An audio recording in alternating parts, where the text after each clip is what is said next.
Hello, I'm Joshua. Welcome to Cold Night Chats. It is Wednesday night, Tuesday night, Wednesday morning, January 19th/20th, 2021. Current temperature is 49 degrees Fahrenheit, of course. And, yeah, we seem to be switching up the location every time, huh? Coming to you from the heart of nature. It's very dark. The moon is nowhere to be found, actually. Or I think it's very low in the sky somewhere. I think I saw it on the way over here, like basically on the horizon. But we got a bunch of stars out tonight. I don't think the camera's picking any of them up, though. But, yeah, we got some stuff way off in the distance. But I was trying to find the darkest place in this, community, this area here. Trying to find the darkest place, like in a 5-mile radius, basically, from my house. And, turn the lights off over there. Oh, that is a cool place to be with the lights off, folks. See, there's a place that I usually go to, when the craving strikes, when in a very specific set of circumstances. I guess I'll be moving the camera around throughout, so you have maybe potentially something to look at. I don't know. And I'm sitting down right now, but I'll most likely end up getting up and moving around in a few minutes or so.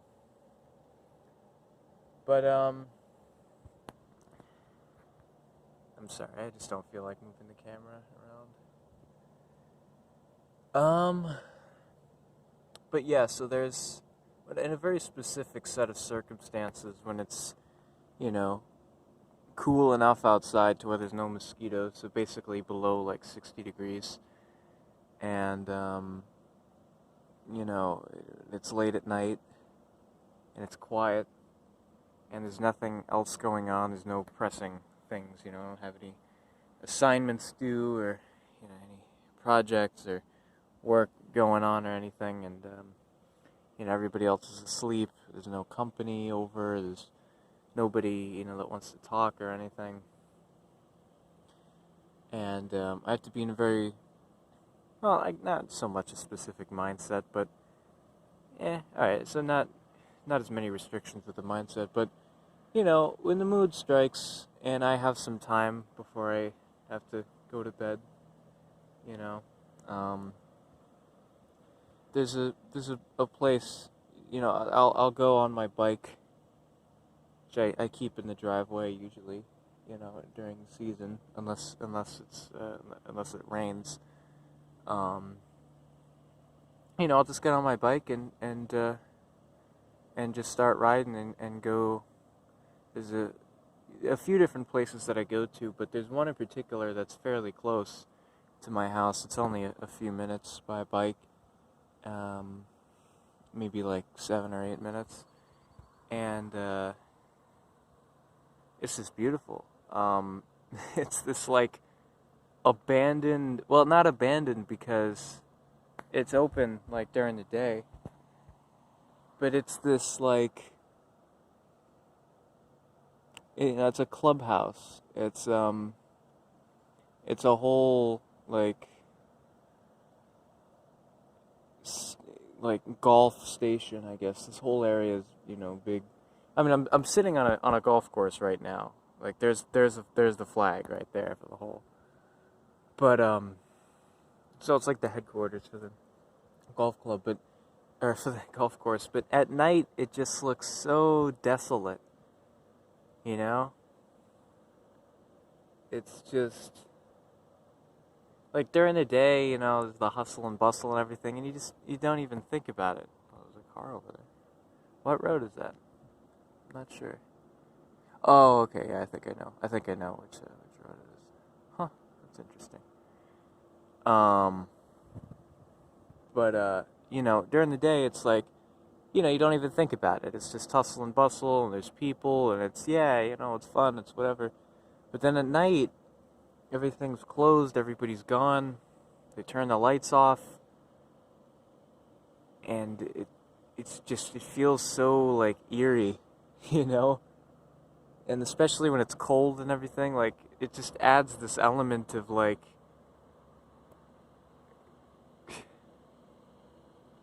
I don't know.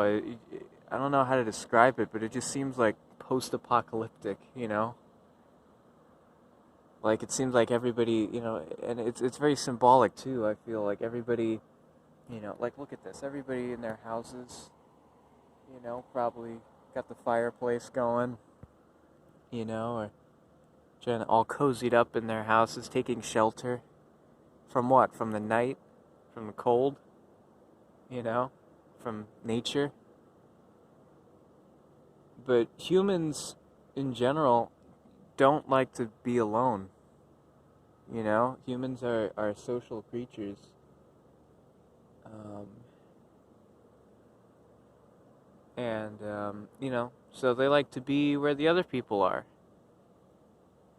So I'm the only one in this whole, out of the thousands and thousands of people that live here, I'm the only one that goes out exploring at night, especially late at night. Every once in a great while, you'll see someone in a golf cart, with the headlights on at, maybe 7 or 8 or 9 p.m., just for fun. Just, going around the trails or anything, but never at 2 a.m., you know? And never, like, off the beaten path, And never alone, usually. It's always, like, a father and son or, you know, people on a date or, whatever. But it's never just someone alone. Sometimes people walk their dogs. That's about it. But, yeah. Anyway, so, yeah, it's a place I usually go to meditate. I just, I park my bike and, I just sit down on the pavement and it's completely dark. Like, you'd be surprised, like, how little light pollution there is because once they turn those lights off, there's nothing. There's no houses in the immediate area. There's no streets. There's no, like, there's nothing. It's just wide open. But there's pavement, and so I just sit in the middle of the pavement, in the middle of the street, and I get into position and close my eyes and just start meditating, you know, and it's one of the most blissful feelings in the world. I think, like in those moments, I am just at peace. Nothing matters. Um, I mean, in terms of meditation, I love meditation. I meditate every day. I've talked about that on here before, so I don't want to, rehash that, much. But outdoor meditation is by far my favorite. But I can only do outdoor meditation when there's no bugs flying around, because this is Florida that I live in. So there's just like mosquitoes and gnats and all kinds of like things that just you know just constant. I mean, first of all, it would only be at night because during the day it's too bright and it's too distracting. Like you don't want to meditate with all the lights on. You just don't. So it would have to be at night, and at night there's just always mosquitoes and gnats and all these things. The only time there's not is when it's below like 60 degrees, basically, and that's pretty rare for South Florida. You know, that's maybe like 20, 30 nights a year. So that's a shame, but that's just how it is. So I revel in it. I love it. But that's the best kind of meditation is outdoor meditation in cold weather. And I purposely don't bring a jacket or any kind of. I mean, I'm in a t-shirt and basketball shorts right now. And sometimes I go barefoot, sometimes I go in sandals. If I'm on my bike, I'll usually wear socks and shoes, though, just to be safe. But, you know, I purposely don't bring a jacket or anything because if I'm cold, then I'll just either ride my bike really fast or I'll start running. And that's what I did actually right before I started this. Is I was just running because I was a little bit cold and I don't have a jacket or blanket or anything. So I was just like, okay, well, start running, right? Like that's how the ancients did it. If you're cold. Ooh, another car. Anyway,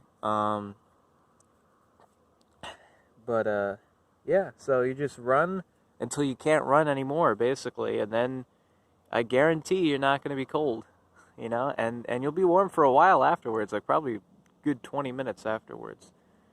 So, yeah, that's actually why I'm sitting down, because I was running, like, until the second I started this. I was still kind of panting when I started recording, but yeah. Anyway,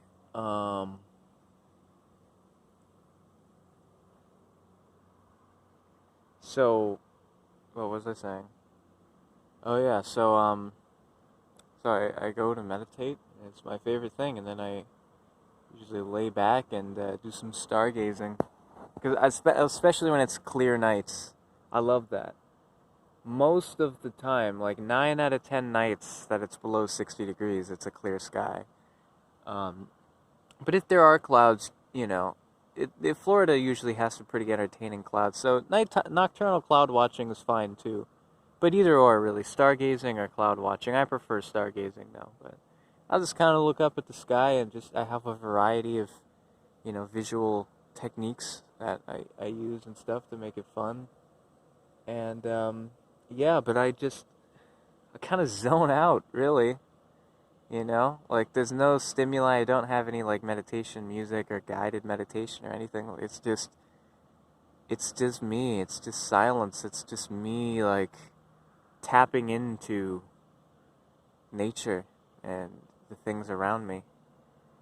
And it's just so like, how can you feel alone when you're part of this collective? I don't mean to get all, I don't mean to freak any of you out, or get all like spiritual or anything, but it's just like, sometimes I feel like people are a distraction. Just like I feel like society, organized society for the most part, is a distraction. The media and entertainment and all that. I mean, escapism. It's escapism. It's a distraction. You know, and just everything. Money and politics and all that stuff, and all the different industries, the fashion industry and the food industry and the entertainment industry and whatever else you name it, there's an industry for it. And I just feel like all that stuff is a distraction from our true nature as spiritual people, and I'm not sure what the intention is, if there is intention, if it's just like it's just how it turned out, or if it's an intentional thing by I don't know who. There's various terms tossed around, about an elite group of people, or about a select few, or whatever.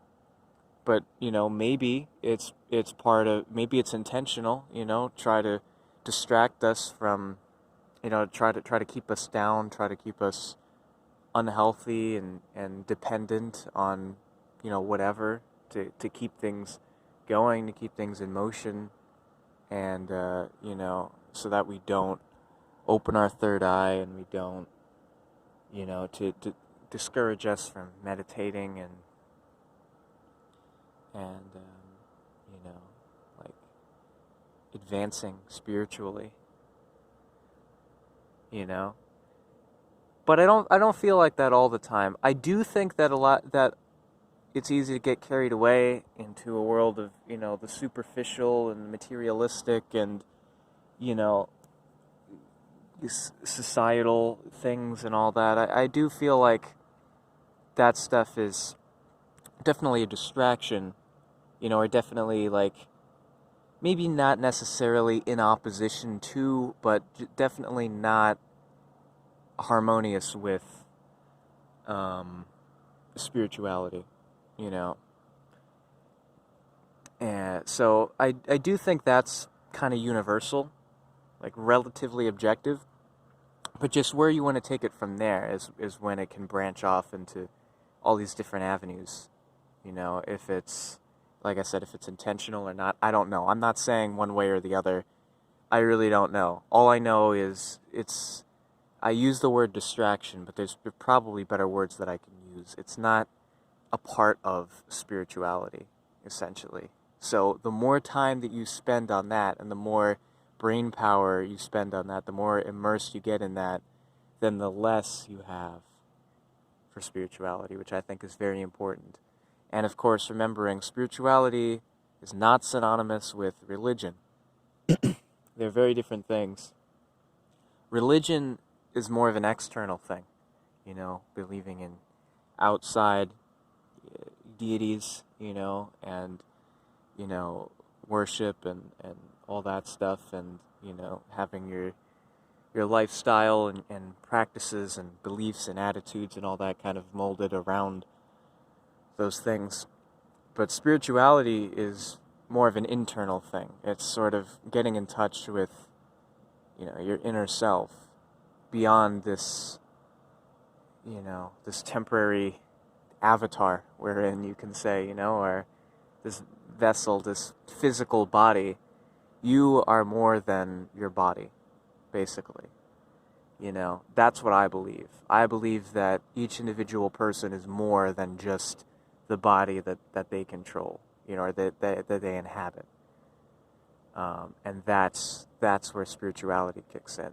There's sort of figuring out, like, once you have that basic understanding, everything beyond that, all the details from that point forward, will vary from person to person on what they believe, on what they believe and what their personal experiences are, and everything like that. And that's their own spirituality. But it's just such a shame to me. It's so heartbreaking that so many people are not interested in that. They just don't care.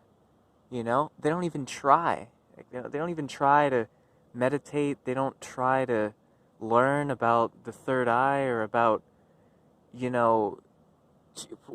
balancing chakras or like any of that stuff. I mean, sure, you can say it's pseudoscience, it's this, it's that, whatever. It's like human science cannot explain the spiritual realm, like physical things science is made of physical things. It's meant to observe the physical world. And there's no atoms and molecules and elements on the periodic table in the human spirit. Just that's only in the body.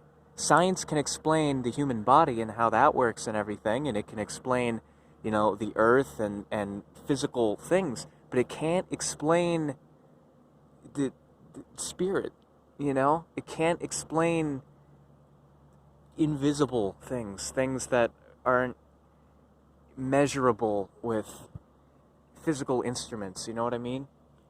So, of course it's pseudoscience. But I don't mean to, put on my tinfoil hat here and disregard science, because I'm pro science all the way. I love science. I'm a huge science fan, and I think science is great, but it's just important to not worship science either, not get carried away with that. Don't be a science stan. Science is good, for the physical world, like I said.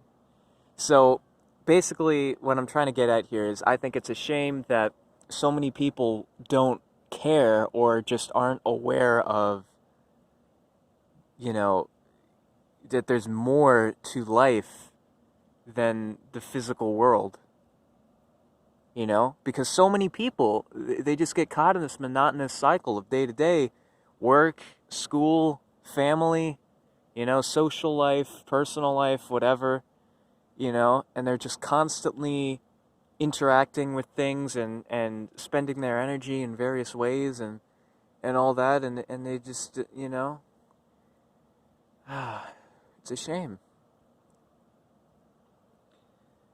But, yeah, so that's where I feel like it's kind of a distraction, because it's kind of like discouraged, you know, it's like society basically tells you, okay, well, these are the things that are important. Money is important, and, you know, politics are important, and, you know, culture is important, and tradition is important, and, you know, work and school and you know, all these things, and social life, and you got to do this and you got to do that, and, you know, this is what's important and all, which is like, I think everything in moderation, you know, that's my belief. That's my belief. You know, I'm not like a full-on hippie minimalist quite, but I'm also not, you know, your average Joe. So I'm kind of like, yeah, money is important, absolutely. If you're poor, life is probably gonna suck. You know, there's very few poor people that are happy. So definitely, money is important. But don't let your life revolve around that. Don't become enslaved by the concept of acquiring money. You know, don't break your own moral code, or, you know, engage in self-destructive, or, you know, externally destructive behaviors for the reason of getting money. You know, don't turn to crime, or don't, you know, backstab your friends, or, you know, whatever, you know, or you know, with a company or with anything, you know, or it's like, don't, you never at the expense of anything else. It's like, you know, so money is important, work is important, school is important, family is important, friends are important, you know, um, your house is important, your car is important, you know, your phone is important, you know. You're like, you know, there's things like, yeah, they matter. I'm not saying don't care about them or neglect them. It's just be aware of them and respect them, and don't, I don't know, just don't be controlled by them, I guess. You know, it's kind of like in meditation, how it's like, don't try to shoo away your thoughts with a broom or anything. Like, just acknowledge them, respect them, but let them pass. You know, don't engage with them. So I think it's kind of the same thing with things like that. Oh boy. Well, I didn't mean to get off on that side tangent at all. In fact, I'm not sure what exactly I was going to talk about. Um, but yeah, I don't know. I don't know where all that came from. But yeah, so I like to think I'm a pretty balanced person, because, you know, I have a fair balance, you know. I work and school and family and friends and you know, whatever, and all that, and, you know, the house and the car and the money and the, you know, electronics and whatever, and then I have my music, you know, I have my internet platforms, I have my, you know, my creative outlets and everything, and then I have my own escapisms. I watch movies, I listen to music and podcasts, and I watch videos and streams and all that stuff, you know.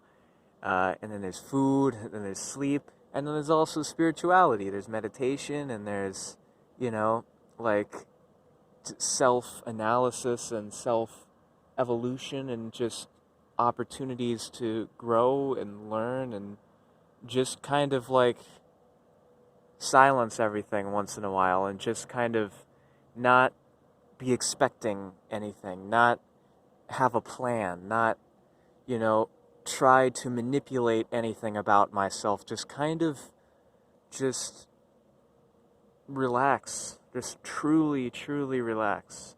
And that's what I'm doing out here. I was until I started recording.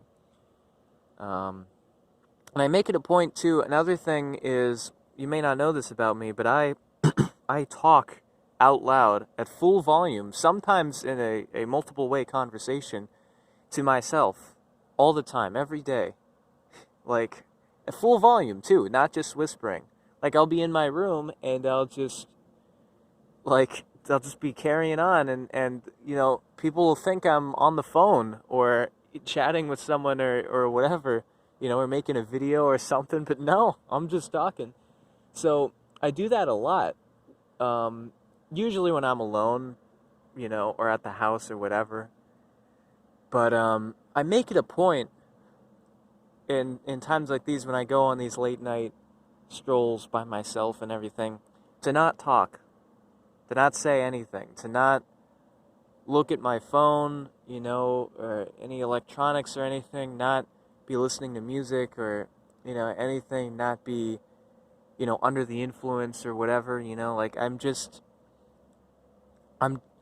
present, and I'm giving my full attention to the things around me, and I can think about them without engaging with that, I can acknowledge something, but I don't know, it's more focused on the bigger picture, and then acknowledging all the components that make up it.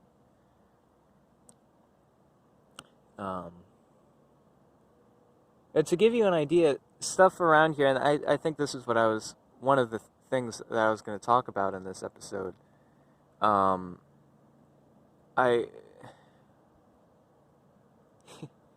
Meditation is such a wild thing for me.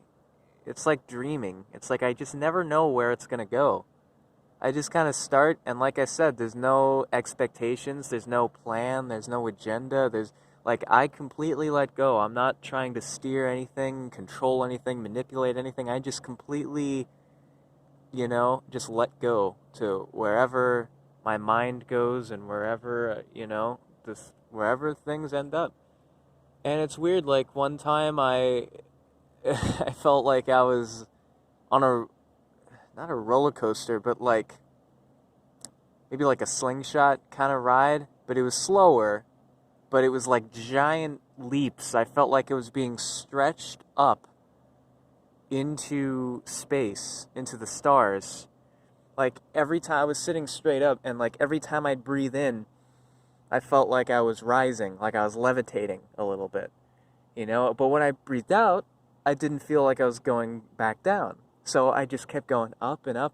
And like, it's weird, like the placebo effect, when you have your eyes closed and you have your the part of your mind that doubts things silenced, and so you just it's like a dream state, essentially. So my mind just accepted it as reality, and I was just like, okay, this is what's happening. And I don't analyze it to be like, wait a minute, that doesn't make sense, that's against the laws of physics, I'm still sitting on the ground right now. It's like, no, it's like I'm dreaming, basically. It's really cool.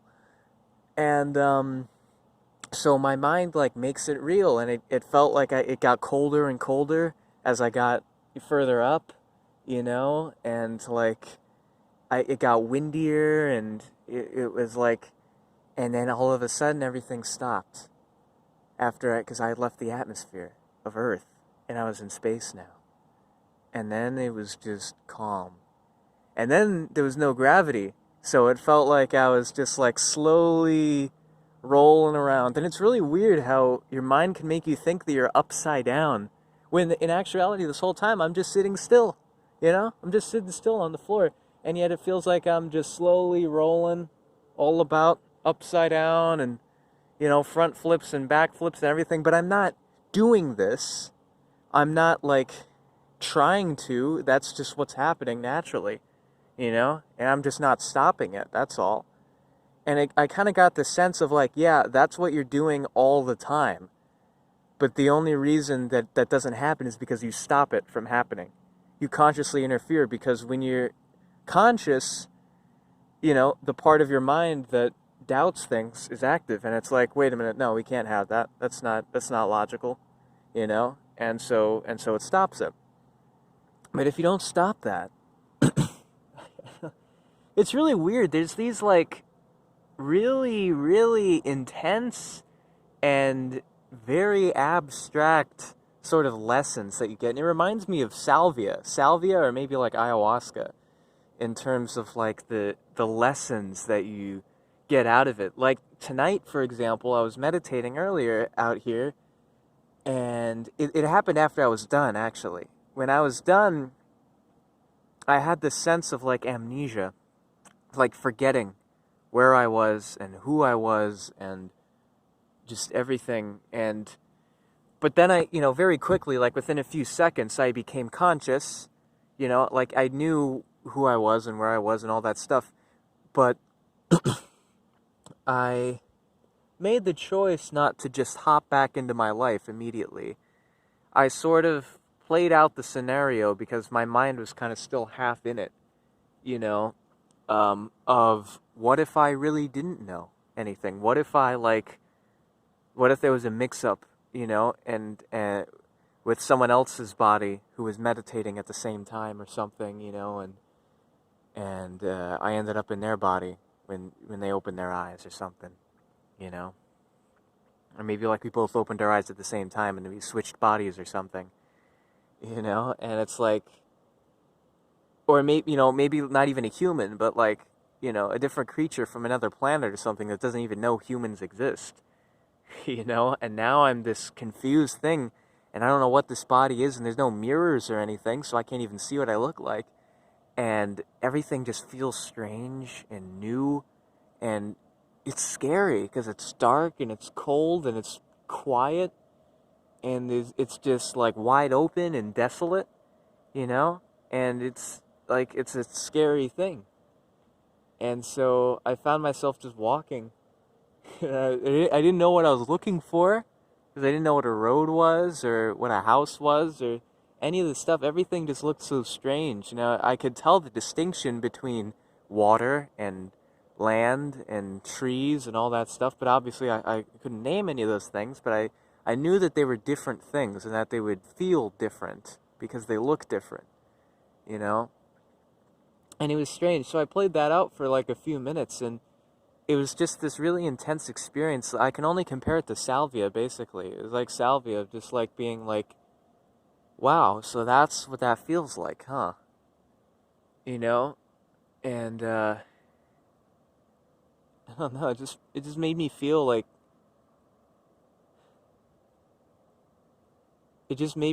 so small in this big world that I have no business taking up so much space in, Like, it made me feel, like, bad, like, even for being out here. I feel like I'm intruding on nature in some aspects, Like, there's no need for people to have such big houses and big yards and, big everything and cars and roads and highways and big buildings and all this stuff, and it's like, I don't know. I have mixed feelings about all that stuff. But yeah, as far as meditation goes, you never know where you're gonna go with it. It's like dreaming, but it's like, I don't know, it's different. It's like a psychedelic experience, basically. That's all I can say. I mean, yeah, psychedelic meditation. That's where it's at. Oh man, well, we went over the 32-minute mark. Wow. Okay. It's strange. Like sometimes it doesn't cut off there, but it's like 95% of the time it does. All right. So I guess I'm destined to keep talking then, huh? What should I talk about?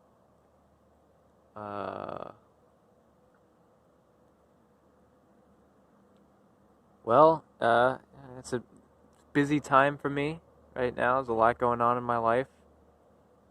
Oh, the last one of these I made was the night before my job interview. And I got the job. I got hired on the spot. I went to the job interview, and the guy was basically like, I mean, at the end of the interview, he was basically like, all right, like, you like, all right, do this, this, and this, and then we'll let you know when to come in for your first day. Like, it's basically And so I did all the stuff, and now they're like telling me, like they're basically prepping me to come in and everything. So cool. So I have a job now. So that's interesting. I didn't expect that interview to go well at all. I didn't expect to get the job, but you never know, right? So, and there's a lot of other stuff going on too, financial things. I'm not sure how specific I should get with all that, bank stuff and you know, my future self will know exactly what I'm talking about, but I'm not sure if like how explicit I should be about all this stuff. I'm just not sure if it's a wise decision to get really specific about financials and everything. But there's a lot of stuff. Things are looking up for me. We're definitely making a lot of advancements where it's like it feels like the September to November 2020 era for me, but just with external things instead of internal, where it's like, oh wow, like this is happening quickly, like a week ago I was just some street urchin, and now this, like all of a sudden, oh, okay, well the big man now, all right, and I might be getting a new car. That's another thing. Well, not might. I like it's there's like a 98% chance, like in the next 2 days, I'll be getting a new car. Um, Also, sure, I'll just tell you one thing. You probably didn't know this, but for the last 3 years, I have had a learner's permit. So I've never driven by myself. Well, I mean, you never. I've never legally been allowed to drive by myself. For 3 years, I've been on a learner's permit.